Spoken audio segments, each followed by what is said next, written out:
Well, I love the water. I've been involved with water all my life.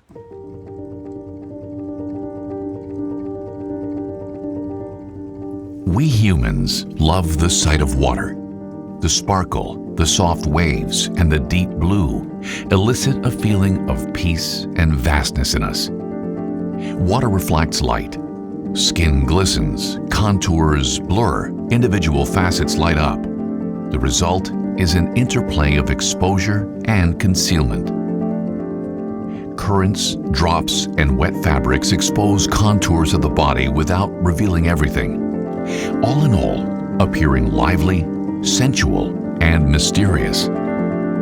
Any little movement paints new shapes in the water. As early as ancient times, the motif of women in water was depicted. Venus rising from the sea was a popular theme among Greek and Roman artists. Artists such as Claude Monet and Pierre-Auguste Renoir portrayed women bathing. Paul Cézanne devoted himself to the subject several times by illustrating women bathing. And I got a studio, Hermosa Beach, just right where the beach was right there, and then the ocean was, I love to swim in the ocean. So it's right there, I could go take a swim.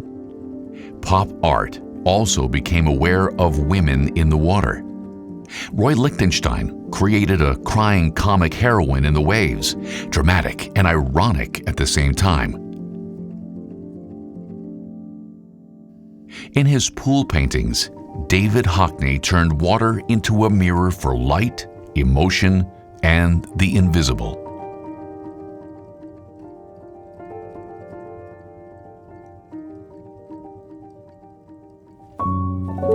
In James Francis Gill's work, the woman in the water becomes a projection of longing and glamour, a reflection of pop art.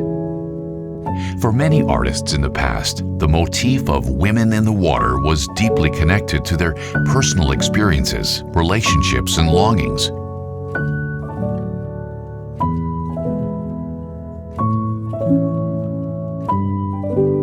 Although Botticelli remained unmarried, he is said to have had a special admiration for his model, the married Simonetta Vespucci, the most beautiful woman in all of Florence.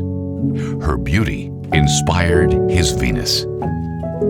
Gustav Klimt was also known for his extremely revealing private life. He had numerous love affairs with his models, with whom he fathered many children. This can also be seen in his paintings of women in the water. Last but not least, Paul Gauguin also led an eventful love life. In his paintings, he often staged the tropical beauties he idealized at watering holes in their natural grace. James Francis Gill also tells his own personal life story in his early Women in Water. In 1963, Gill created Woman on the Beach, a painting depicting his wife at the time, the actress Antoinette Bauer. And I met my wife, Antoinette Bauer, right on the beach there. She was a beautiful woman. She was laying out on the beach, very close to where I was laying out on the beach. And I said, hello. And she said, hello. And I don't remember all of it, but Antoinette and I, we kept a thing going, and soon got married, maybe 4, 5, 6 months after that. At the time, Gill had his studio in Hermosa Beach near Los Angeles, right on the shore. He loved life by the water, surfboards, and snorkeling. On one of these days, he met Antoinette at Hermosa Beach. On the one hand, there is a Hollywood actress who has just enjoyed considerable success on the big screen and on television with Mutiny on the Bounty. On the other hand, there is a celebrated artist who has just been accepted into the MoMA collection and has had solo exhibitions in Los Angeles and New York. After meeting on the beach, the two married in November 1963. Unfortunately, their happiness did not last, and the marriage ended in divorce after about 2 years. According to Gill, Woman on the Beach and its message is a role model for today's women in water. The work is a snapshot of emotions. In this one brief moment by the water, everything is honest, everything is real. Only the here and now counts, not what tomorrow will be. We had a nice romance, a nice marriage, a lot of interesting things about us.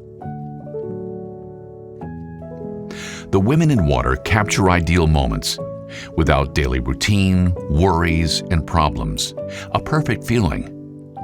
With Antoinette, James had this feeling at this one moment, without a past and without a future.